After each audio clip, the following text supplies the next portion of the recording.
Student अज असी करांगे lesson number 3 problem of deficient demand and excess demand. बेटा ये मैं तुहानू 2 नंबरां दे क्वेश्चन प्लस 6 नंबर दे या 4 नंबर दे जेड़े भी तुहानू मैं करवाते ही पिछली वीडियो विच जिस तरह तुहानू जिस एग्रीगेट डिमांड डेफिसेंट डिमांड और एक्सैस डिमांड का जिन्ना भी मटीरियल दिता है जे तुहानू 6 नंबरां दा आए तुसीं वो लिखना है तो जे तुहानू 4 नंबर दा आवे ना फिर भी तुसीं लिखना है। जो 6 नंबर दा आए तुसीं डायग्राम जरूर बनानी है, ठीक है।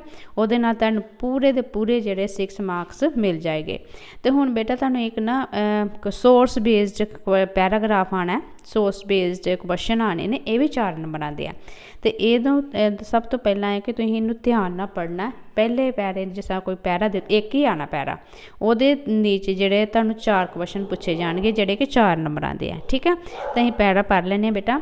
सब तो जरूरी गल एक ये भी कहनी है कि जदों तुसीं बाई चांस पैरा पढ़ो, बड़ा डीपली पढ़ना, तो उस तो पहला तुसीं क्वेश्चन आंसर जिहड़े ने अपने माइंड विच जरूर रखना, ताकि जदों तुसीं पैरा पढ़ो तो तुहाडे दिल माइंड विच आ जाए कि इस जिहड़ा क्वेश्चन है उहदा आंसर है, ठीक है बेटा।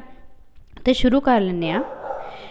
In Keynesian economy, aggregate demand has been giving more important than aggregate supply. This is so because of the short period nature of Keynesian economy. In the economy, full employment equilibrium is determined at that point where aggregate demand is equal to output produced at full employment level, ठीक है।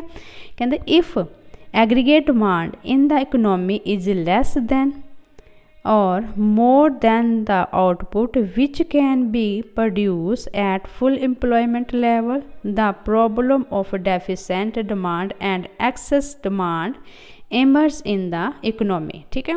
जो भी किस चीज़ का rate वधदा है घटदा है तो जां ज़्यादा मंग पै जाती है ना, फिर वधन घटन नाल मंग दी शॉर्टेज भी हो जाती है तो मंग भी होंदी है ज़्यादा, ठीक है। डिमांड भी ज़्यादा वधदी है तो कदी कदी शॉर्टेज भी हो जाती है, ठीक है।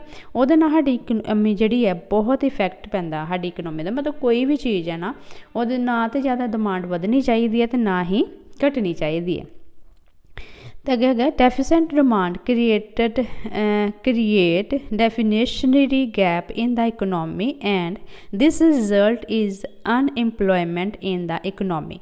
Access demand create inflationary gap, ठीक है, in the economy but it does not result in rise in the level of employment.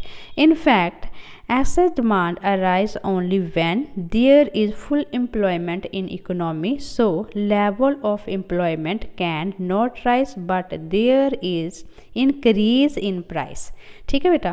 तो ये बेस्ड सानू क्वेश्चन पूछे जाएंगे 4 जिहड़े कि 4 नंबरां दे ही है। तो साडा पहला क्वेश्चन है which problem are created in economy when aggregate demand in the economy is less than. इनू ज़्यादा ध्यान में रखना कि की पूछा है, लैस दैन और more than fully employment level. दोनों चीज़ों में जे घट जाए तो फिर की प्रॉब्लम है, जे वध जाए तो फिर की प्रॉब्लम है। तो साडा आंसर है deficient demand and excess demand, ठीक है। Eight which point is full employment equilibrium determined in an economy?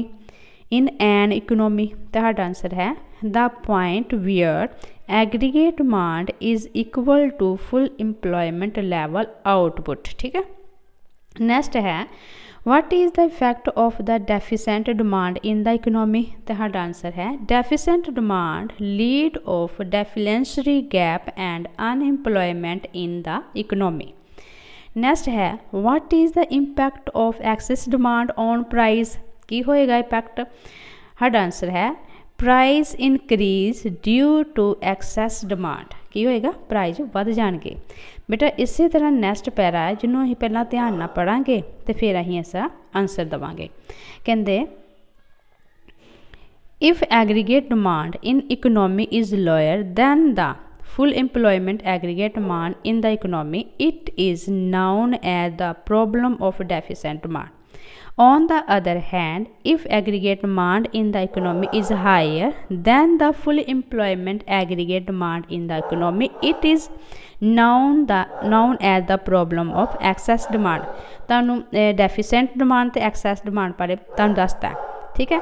deficient demand result in deflationary gap in the economy, whereas excess demand result in inflationary gap in the economy। deficient demand lead to over full employment equilibrium ठीक है in the economy। when there is deficient demand in the economy, there is lack of output and economy and the level of income is low। On the other hand, when there is excess demand in economy, output, employment and income remain fixed at full employment level, but price rise very rapidly। Both the problem of deficient demand and excess demand have harmful effect in the economy। दोनों चीज़ों का बहुत नुकसान पैंदा वा साडी economy which. कहते deficient demand lead unemployment, whereas excess demand result in inflation। Hence, it is essential to check out a solution of both these problem। मतलब बहुत जरूरी हो जाता कि इन्हां दोनों प्रॉब्लम का जिहड़ा सोल्यूशन कड्ढना।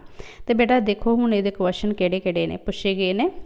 कहते which problem is create in the economy due to the problem of deficient demand. तो साडा आंसर है डिफलेंसरी गैप। ठीक है, अगे है which type of the equilibrium is determined in the economy due to the problem of excess demand. साडा answer है over full employment equilibrium.